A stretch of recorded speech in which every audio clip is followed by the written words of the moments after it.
네, 우리 찬송가 342장입니다. 342장 찬양하겠습니다.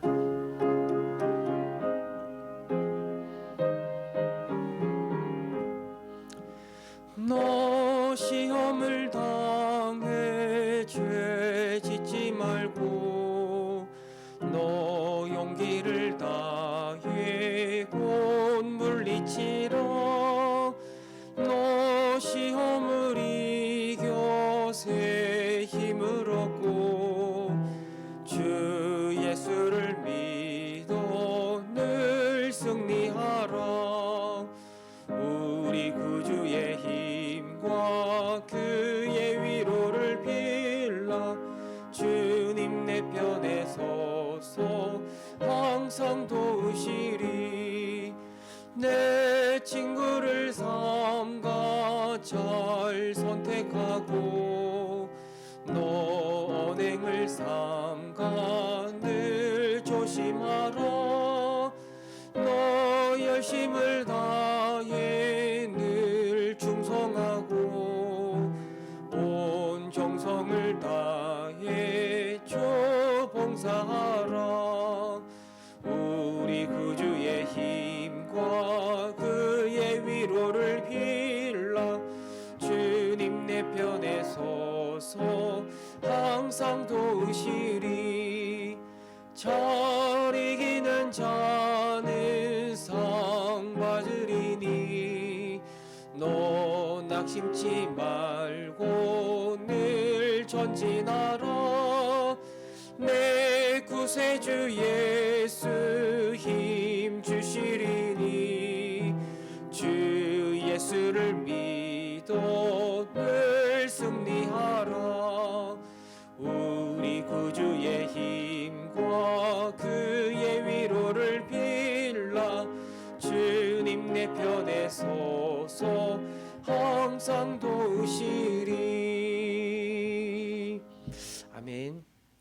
오늘부터 이 방역 단계가 하향 조정되었습니다. 우리 수도권은 2.5단계에서 2단계로, 또 비수도권은 1.5단계로 이렇게 내려가게 되었는데, 그래서 이번 주일부터, 오는 주일 우리 21일부터 이제 예배도 현장에서 대면으로 드릴 수 있습니다. 물론 모든 분들이 함께 참여할 수는 없어요. 한 20% 정도까지, 우리 좌석수의 20%, 65명까지는 참여할 수 있는데, 점점 하나님 이 코로나가 잠잠해지게 해주시고, 그래서 다시 교회로 모이게 하시고, 또 뿐만 아니라 이 경제 생활하는 많은 사람들에게도 점점 회복이 되는 그런 시간들이 되게 해달라고. 이제 백신도 곧 있으면 빠르면 2월 말부터 그 백신 접종이 시작된다고 하는데, 이 모든 절차 가운데 하나님께서 간섭하여 주셔서 점점 이 코로나로부터 우리가 벗어나 잃어버린 우리의 일상을 하나씩 되찾아갈 수 있도록 우리에게 은혜 베풀어 달라고, 우리 시간에 이 코로나 생각하면서 한 번 더 기도하겠습니다. 하나님 아버지, 오늘부터 방역 단계가 조정이 되었습니다. 2.5단계에서 2단계로 하향 조정되어 이제 우리 주일부터는 현장에서 예배를 드릴 수 있게 되었습니다. 비록 교회 학교, 우리 주일학교 아이들은 아직은 안전한 단계가 아니기 때문에 영상으로 드리지만, 우리 어른들은 함께 현장에 모일 수가 있습니다. 다 모일 수는 없는 상황이지만 점점 좋아지게 해주셔서 결국에는 이 모든 코로나가 끝나고 모두가 함께 즐겁고 감사하는 마음으로 영광 돌리며 예배드릴 수 있도록, 속히 그날이 올 수 있도록 우리에게 은혜를 베풀어 주시기를 원합니다.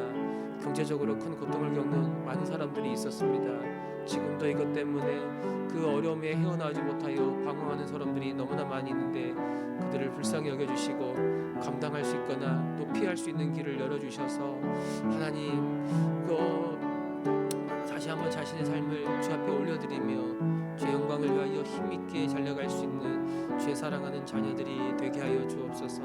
우리의 마음과 우리의 생각을 붙잡아 주시고, 이 코로나가 우리에게 무엇을 교훈하는지, 이를 향한 주님의 뜻이 무엇인지 다시 한번 돌아보는 시간이 되게 하시고, 우리가 자랑하고 우리가 내세웠던 것들이 얼마나 허망하게 무너져 갔던 것들을 보며 겸손함으로 나아갈 수 있는 우리 모두가 되게 하여 주옵소서. 한 사람 한 사람 주님 붙잡아 주시고 이 모든 코로나로부터 다시 우리 일상을 되찾아 하나님께 영광 돌릴 수 있는 저희들 되게 하여 주옵소서. 아멘. 주님,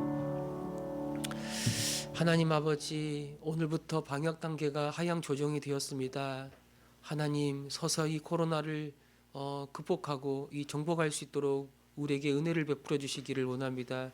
우리에게 허락해 주신 자유와 그 일상을 다시 되찾을 수 있도록 우리에게 기회를 주시고, 그래서 마음껏 하나님을 예배하고 또 우리가 살아내야 될 일상의 삶을 아주 힘있게 살아갈 수 있도록 주님 인도하여 주옵소서.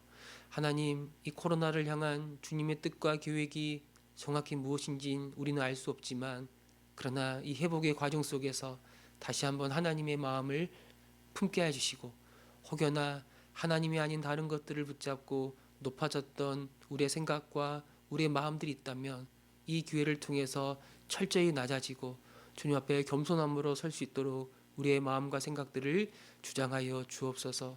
많은 사람들이 어려움을 겪고 있는데 속히 이 어려움으로부터 벗어날 수 있도록 피할 길을 주시고, 때론 감당할 수 있는 지혜와 능력 또한 하나님께서 허락하여 주옵소서. 감사드리며 우리 주 예수 그리스도의 이름으로 기도합니다. 아멘. 네, 우리 말씀 보겠습니다. 사무엘하 2장입니다.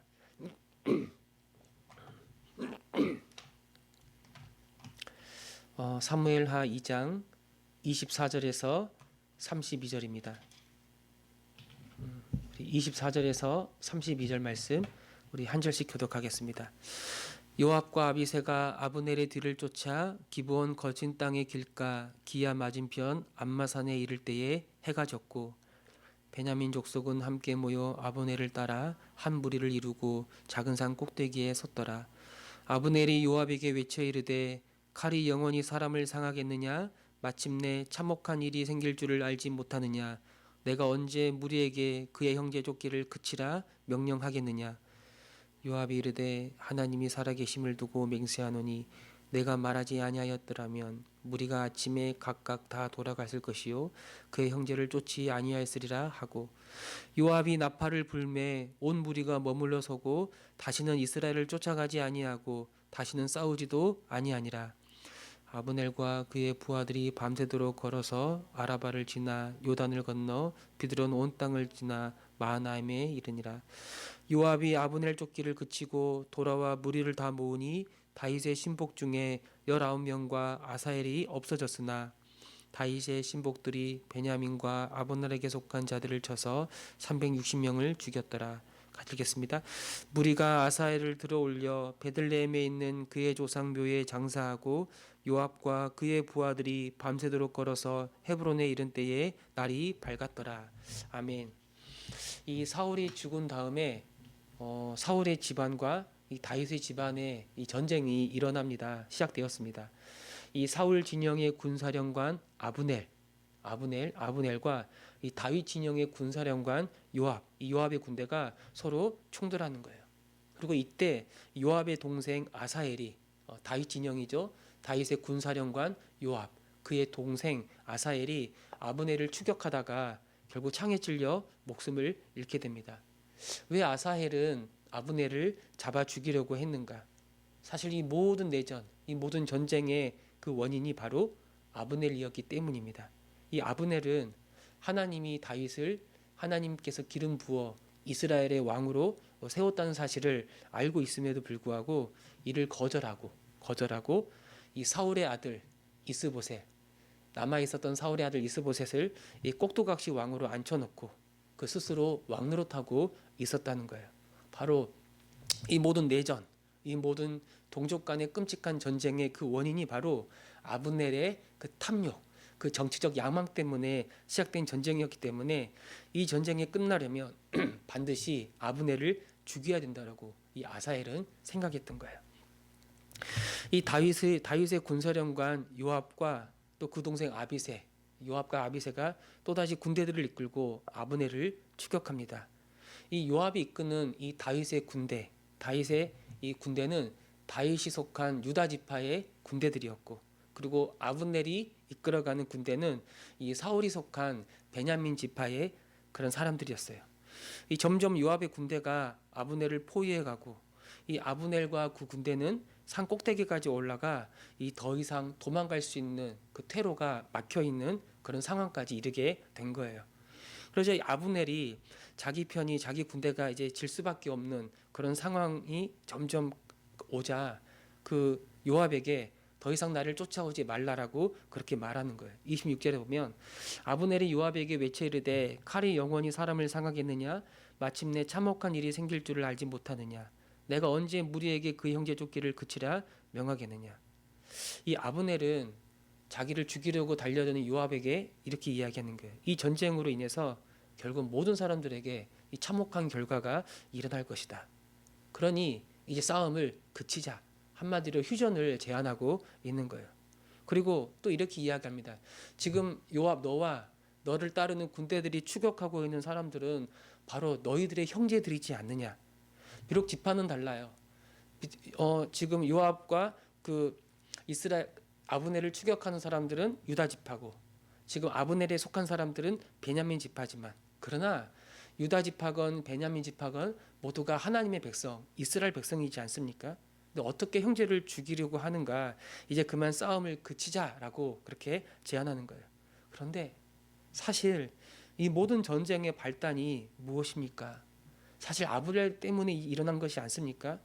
그가 먼저 각 진영에서 제일 먼저 12명의 용사를 내자고 제안했고 그 12명 24명이 서로 격렬하게 일어나 모두 싸우고 죽임을 당하고 이것이 발단이 되어서 이렇게 큰 전쟁까지 이르게 된 것이고 그리고 가장 결정적인 원인은 그가 하나님의 뜻을 거역하고 자기 스스로 권세를 누리고자 했던 그 이 아브넬의 탐욕 그 욕심으로 이런 끔찍한 일들이 계속 일어나고 있는 것인데 정작 이제 자기가 어려워지니까 점점 자기 군대의 폐색이 짙어지니까 이런저런 구실로 핑계 삼아 휴전하자고 이제 전쟁을 그치자라고 그렇게 제안하고 있는 거죠. 이에 요압이 그의 말을 듣고 이 나팔을 불어 그를 추격하는 일을 멈추게 합니다. 27절에 보면 요압이 이르되 하나님이 살아계심을 두고 맹세하노니 네가 말하지 아니하였더라면 무리가 아침에 각각 다 돌아갔을 것이요 그 형제를 쫓지 아니하였으리라. 이 아브넬은 이 요압은 이 전쟁의 발단이 정확하게 어디서부터 시작되었는지를 알고 있었어요. 아까 우리가 읽었던 말씀에 네가 말하지 아니하였더라면 즉 요압이 아침에 이 전쟁이 일어나기 전에 아침에 12명의 용사들을 각자 내세워 싸워보자고 제안하지 않았더라면 이런 말을 하지 않았더라면 결국 아침에 모두가 집으로 돌아갔을 것이고 이렇게 형제를 죽이고 형제를 추격하는 일들도 일어나지 않았을 텐데 아브넬 네가 이런 말을 하고 이렇게 제안하면서 결국 이런 끔찍한 일들이 일어나고 말았다라고 그렇게 이야기하는 거예요. 그리고 요압은 나팔을 불어서 이제 더 이상 아브넬과 그 군대들을 추격하지 말도록 그렇게 명합니다. 아브넬의 휴전의 제안을 받아들이고 있는 거죠. 여러분 지난 시간에도 말씀을 드렸지만 이 자기 탐욕을 위하여 살아갈 때 가장 끔찍한 일은 어떤 것인가? 자기를 높이고 자기를 위하여 살아갈 때, 이 자기 탐욕을 쫓아 살아갈 때 일어나는 가장 끔찍한 일은 무엇인가? 바로 형제 사랑, 이웃 사랑의 계명을 깨뜨리는 거라고 말할 수가 있는 거예요. 이 아브넬의 탐욕은 결국 온 이스라엘을 전쟁으로 몰아가게 하지 않았습니까? 원래 한 몸이에요. 원래 한 몸이 되어서 서로 섬기며 서로 사랑하고 서로 도우며 살아가야 될 공동체가 서로를 원수로 생각하고 피를 흘리게 하고 아주 동족 간의 끔찍한 전쟁으로 이어지게 하는 거죠. 더군다나 이 아브넬은 이 모든 전쟁이 결국에는 자신의 탐욕으로 일어났다는 사실을 인정하지 않아요.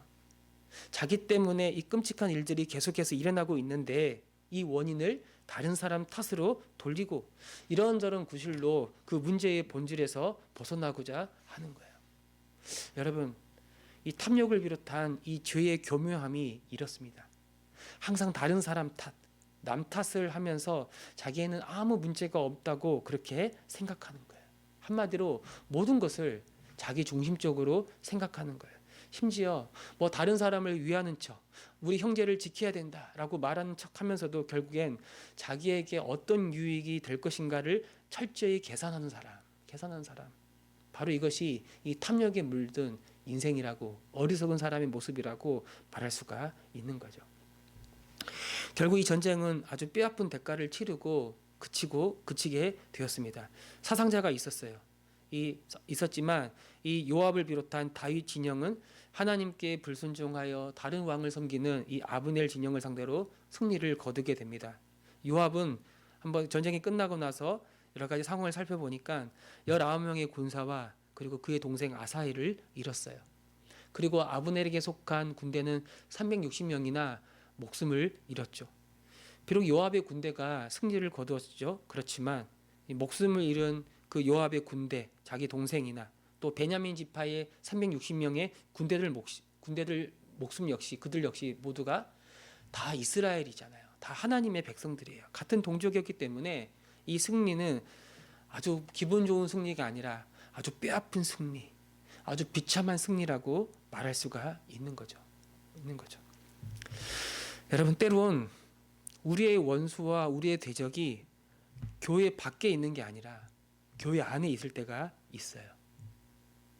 싸움의 대상이 교회 안에 있는 거예요. 어떤 경우입니까? 교회에 바로 거짓 복음이 들어와 교회를 혼란스럽게 할 때 그런 싸움이 일어나는 거예요. 우리는 오직 예수 그리스도만 높이고 오직 예수 그리스도만 왕으로 모시며 오직 복음의 진리 안에 굳게 서 있어야 하는데, 주님을 높이지 않고 복음이 아닌 거짓 복음을 가르칠 때, 그걸 전할 때 교회는 분열되고 교회는 분리되며 결국 그것은 서로를 미워하는 열매로 드러나게 되는 거죠. 가장 중요한 열매가 거룩이에요. 거룩이. 그 거룩의 절정이 무엇이냐? 바로 형제 자매를 한 몸으로 여기고 아주 존귀하게 대하고 사랑하는 거라고 말할 수 있어요. 그래서 여러분, 우리가 이 복음의 진리 위에 굳게 서 있을 때, 그래서 예수님을 정말 내 왕으로, 내 주님으로 모시며 살아갈 때, 그래서 주님의 인도함을 따라 살아갈 때 어떤 열매가 맺히냐면 이 거룩의 열매가 맺는데, 이 거룩한 열매, 형제 사랑의 열매가 맺는데, 이 거룩이 나타나지 않고 형제 자매를 사랑하지 않고 한 몸으로 살아가지 않고 심각한 경우엔 형제를 미워하고 헐뜯고 싸우고 있다면 뭘 보여주냐면 우리가 이 복음의 진리로부터, 예수 그리스도로부터 멀어져 가고 있다라고 말할 수가 있는 거예요. 주님이 우리 삶의 보좌에 있지 않으면 항상 그런 문제가 나타나는 거예요. 그렇다면 우리 삶의 보좌에 누가 앉아 있습니까? 주님이 내 삶의 보좌에 앉아 있지 않다면 내가 앉아 있는 거예요. 내가. 이걸 교만이라고 말하고, 이를 탐욕이라고 말하고, 또 다르게 이걸 우상숭배라고도 말할 수가 있는 거죠. 그렇다면 우리는 어떤 대가를 치르더라도 이런 탐욕과 이런 교만과 이런 우상숭배적 삶과 싸워야 하는 거예요. 그런데 사실 이런 모습들은 잘 보이지가 않습니다. 왜냐하면 보이지 않는 우리 마음에서 일어나는 일이기 때문에 이걸 분별해내기가 쉽지가 않아요. 그러나 우리가 하나님의 말씀 앞에 항상 나를 살피고 정직하게 서 있고 하나님의 말씀 앞에, 이 복음의 진리 앞에 우리가 깨어 있다면 지금 내가 무엇을 위해 살고 있는지 얼마든지 분별하고 때론 죄가 무엇인지 알게 되고, 그리고 그 죄와 싸워 나갈 수가 있는 거예요. 그리고 결국엔 서서히 죄를 이기고 그리고 점점 주님을 닮아가는 거룩한 열매가 나타나는 겁니다. 여러분, 오늘 말씀처럼 이 탐욕은 어떻습니까? 탐욕은 자기를 넘어뜨릴 뿐만 아니라 자기만 무너지면 괜찮아요. 근데 자기만 망하는 게 아니라 한 몸이 되어서 서로 사랑해야 될 이유까지 넘어지게 만드는 큰 죄악이라고 말할 수가 있어요. 그럼 이걸 가볍게 여기면 안 됩니다.